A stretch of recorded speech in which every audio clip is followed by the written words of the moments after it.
It's fair to say that kit lenses get a bad rap, but those of us that are snobbish and respect what they're for, we recognise that lately, you know, over the last decade you could say arguably, Nikon, Canon, Fujifilm, etc. are actually putting out decent kit lenses which perform well, and if it wasn't for the slow aperture, the variable aperture, the build quality, well, we might be happy to take them out on certain jobs, or at least use them as backup. I thought it's only fair, as I'm spending a bit of time with this A6300 and it came in a kit, to check out the lens that it came with. Sony E mount 16-50 OSS.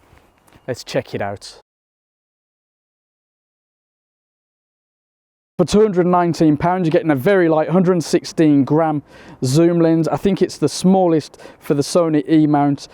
Bear in mind it's 3.5-5.6 aperture, 16-50, 24-75mm equivalent, optical steady shot, which is really the big deal for me on this one, 40.5mm thread, and it's nice and compact. You'll see you can focus right down to 25 centimeters, so maybe a little bit of macro fun there. On the side here is this really awkward, well, not awkward, but just, I don't know, I don't get it, power zoom.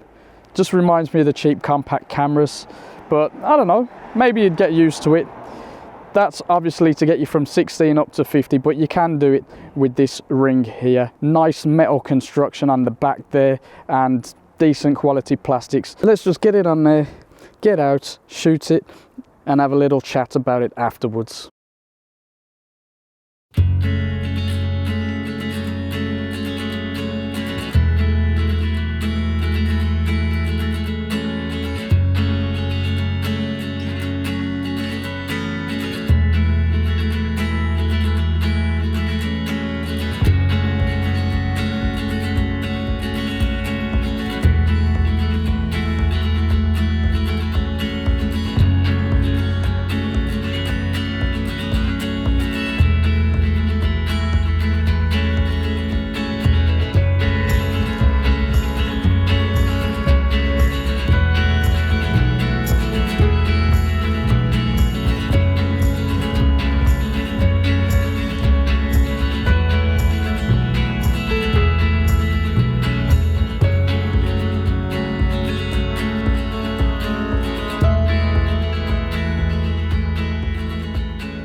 The samples might not have given away too much, but this lens is okay, you know, it's decent, it's true to the colours, the contrast.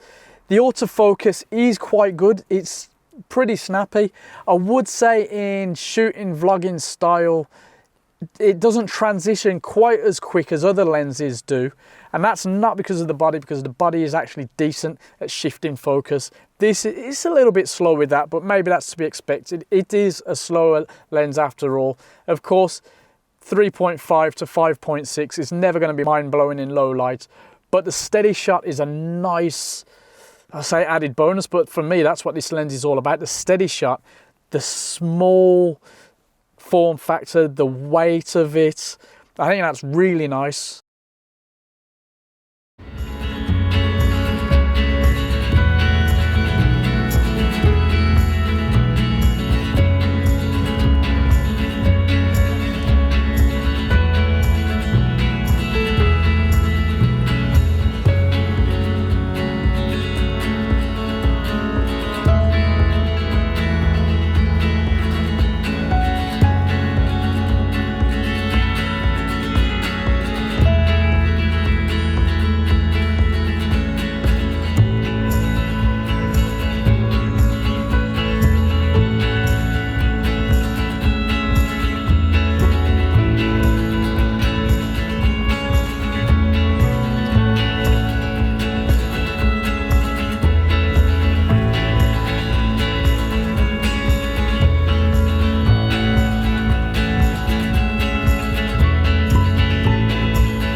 I'm not a fan of this switch on the side, and I know I can use this to zoom in and out, which I do, and because there's only a 29 millimeter difference when you zoom in and out. It's hard to tell where you're at if you're not looking at the screen. Sometimes you got to keep your finger down on this, which is maybe what it's good for me, just to stay in 16mm instead of accidentally knocking it with this. Small little things, but you get used to them things, I think, for the sake of having what it offered you. But there is also some distortion, some vignetting at 16mm, but you can fix that in software, so not a big deal. Again, a trade-off. Let's be honest, Sony have packed a 24 to 70mm range in a 116 gram lens that fits easy in the pocket, that is relatively decently built considering you got metal there and the rest is plastic. It looks great on the camera as well. I think, you know what, it's good. What do you think? Do you still use this lens if you got it in the kit? Or have you upgraded and you can recommend something that's going to give you the wide to zoom but faster with steady shot for those of us that don't have cameras with inbuilt image stabilization or in-body image stabilization or IBIS? Yeah, don't forget to subscribe, leave a comment below, big thumbs up, and to you thumbs down person, we love you too, man.